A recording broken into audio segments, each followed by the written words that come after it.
Maayong adlaw, this is J Perpetual Kid at tara, let's explore Siquijor. For today's video, bisitahin natin ang isa sa mga resort sa isla, ang Carisma Beach Resort, matatagpuan sa Sulangon, San Juan, Siquijor.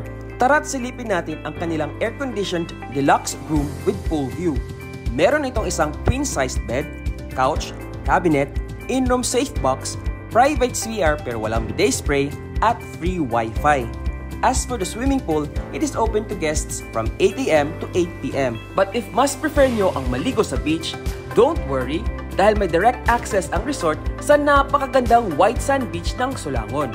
Dahil tapos na ang habagat season, malinis na uli ang beach, perfect for swimming and for chasing sunsets. You can book the deluxe room with pool view at Agoda or booking.com. Again, this has been J Perpetual Kid and we explored Carisma Beach Resort, Sulangon, San Juan, Siquijor. Hanggang sa susunod na biyahe, ayo-ayo!